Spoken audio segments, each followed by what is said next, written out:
Hello and welcome to another beautiful day. It is Reveal live on your screen. Thank God it is Friday. Yesterday we talked about, Yahaya Bello. And today it's another follow-up. What's happening right now? Is it just because of that money? I'm only asking. My name is Ramsey Enoch, and of course, adding his voice to the conversation this morning is Christopher Sunday. Good morning, Christopher. Yeah, good morning, Ramsey. It's good to have you right here today again. Thank you very much. Thank you. Good to have you too. Let's talk about Yahaya Bello once more. You know, yesterday we talked about how his house was barricaded, and some person said, well, that actually happened by his own loyalists. Then him being whisked away by the governor, his successor. Then today, another story is coming up that then EFCC is looking for Yahaya Bello. He's been declared wanted already by EFCC. Yes. And now they want to use the soldier, okay? They want to use the soldiers to arrest him instead of the police that they used before. So now, I was talking behind cameras and I said, well, this is a big one. For others, it is police that arrest them. But for Yahaya Bello, it is soldiers that will arrest him. So what does that tell you? Unfortunately, this is happening now. And for me, this is also a setback for the not too young to rule bill or law that was signed. Because Yahaya Bello became the governor of Kogi State at 39. 38. I think he's one of the youngest governors so far. At 38 or 39 thereabout. Unfortunately, we are here. But yesterday, there was something you said while you were closing the program. You said he will...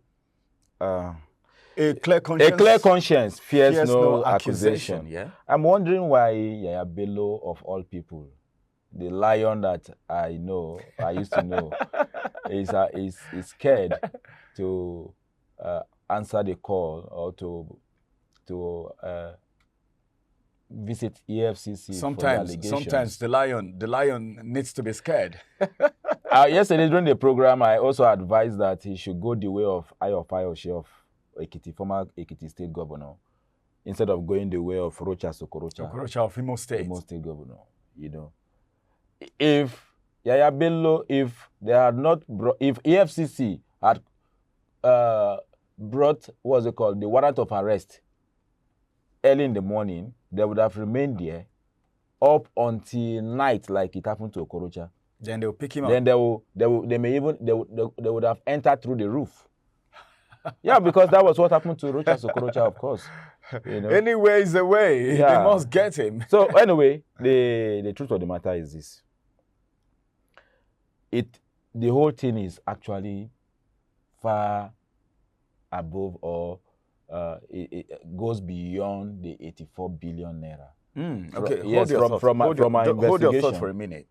So what you're trying to say now is that probably Yahaya Bello may have stepped on toes while in power. Is that what you're trying to say? Because what they told us while in power and even after leaving office. That's serious. Yes. Man. That's serious. Remember on this same program, or I don't know whether this program or at Numbered or Politics and Policies. I said that Yahaya Bello, even though before yesterday, I said that if Nasarawa can provide or can be chairman of APC, why not Kogi State? Remember I said that you on said Monday. So. You said so, yeah. So, as it is right now, rumorsly, Yahaya Bello is going to bed with the governor of Kano State to outplay, what's his name? Ganduje.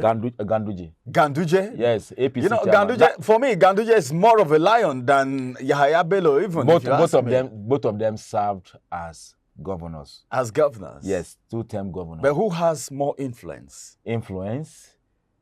Ganduje, aside his position as APC national chairman, doesn't have any influence. All right. Doesn't have any influence. Okay. The influence of Ganduje left him the moment he started fighting Kwankwaso some years ago. So for me, the question you asked or the topic, using army to invade, in fact, some persons were saying they will use army to invade wherever Yahaya Bello is staying. And of course, allegedly or rumorsly, insinuation has it that Yahaya Bello stays in government house. Okay. Even though Kogi State government house. Yes, even though he's no more the governor. Yes, even though I personally know that Yahaya Bello doesn't stay in government house. I don't think he will. He may be staying in Kogi State, but not in government house, because the governor of Kogi State right now is not even operating from government house. Man, you are unveiling so many things. Yes, the governor of Kogi State. The governor of Kogi State, as the last time I was in Kogi State, operates from his house. His house is about. From his house. Yes, his house is about, let me say, 50 meters or let me 70 meters away from the government house. Is that okay? Is that okay? Anyway, the president of the Federal Republic of Nigeria, Tinubu, didn't enter Aso Rock until after about 6 months. That's true. I think he was. Buhari didn't also enter Aso Rock until after about 4 months. Okay, maybe they want to do some form of cleansing, probably, or maybe tidy up the place, change the forestries and something. Of course, maybe. Anyway, but the truth of the matter is that yesterday I had serious argument with some persons on one platform. I said using the military. Okay, yeah. Using the military to arrest a former governor or to invade a government house is a way of giving the army the confidence within democratic setting. Okay. To plot coup against the sitting government. Wow, that's a deep thought. Because Nigeria doesn't play with precedents. That's a deep thought. Yes, if you use army to go and arrest a governor or an ex-governor or anybody from the government house, it means you have profaned that sanctity of a democratically elected leader to the detriment of democratic principle and processes. By that I mean, you have already set up precedents that people will say, yes, if army can invade a government house, why can't they invade somebody in his house? Mm-hmm. Yes, because we take things too far in this country. So when you allow that, people say the Attorney General of the Federation.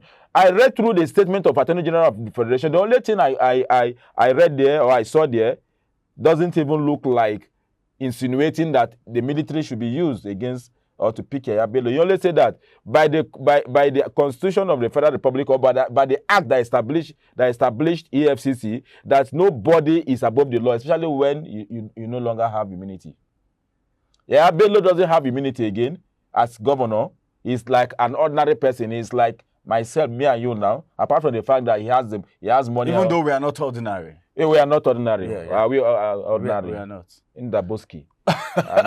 So as it is now, okay, on a final note, do you see this, the picking, EFCC is rising to the occasion lately.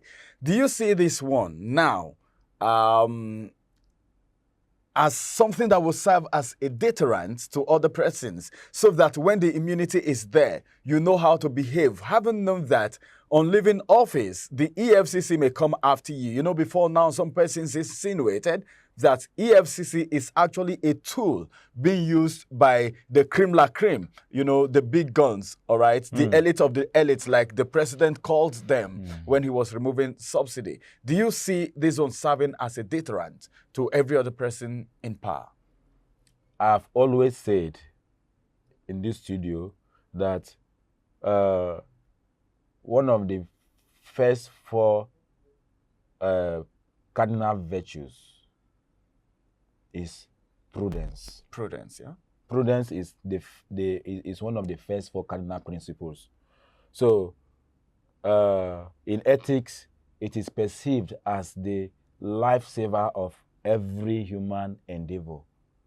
Lifesaver in the sense that everything you do, you have to sit down, think, and then weigh. If you are in power today, you should know that. In fact, as a philosopher, I understand that the whole process for philosophical processes is about opposite. Opposite in the sense that if you see light now, it means the next thing you should envisage is darkness. Mm-hmm. If you see, if the weather is hot now, the next thing you can think of is that the weather is going to be cool. If we are experiencing sun now as it is, it means that very soon we shall experience rain. So if you are in power, you should also know that you will soon be out of power. So by that, you don't even need anybody to say this should serve as a deterrent to those who are seeking political office or whatever. No, you should live your life. What's his name? Saint Aurelius will tell you the glory of God is man fully alive. By that he means you have to be alive in everything you do in life.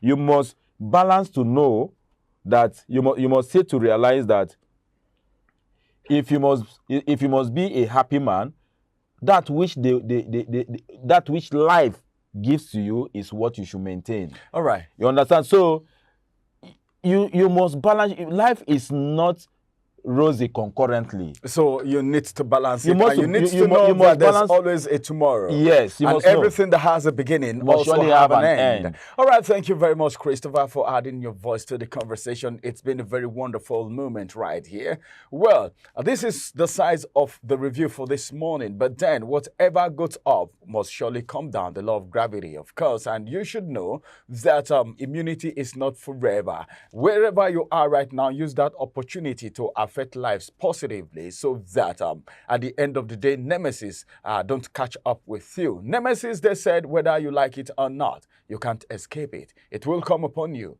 one day, one time. We're not saying the hunt of Yahaya Bello is as a result of nemesis, but then wherever you are, always watch your back. My name is Ramsey Enoch, and thank you very much, Christopher, for adding your voice to the conversation, and thank you, viewers, for holding it down. We'll be on your way again, and that's going to be by Monday. Thank God it is Friday. Have a beautiful weekend ahead of you. Follow us on our social media handles at Oweleke TV. Visit our website at www.oweleketv for a thrilling journey. Oweleke TV, rising star at the fairground.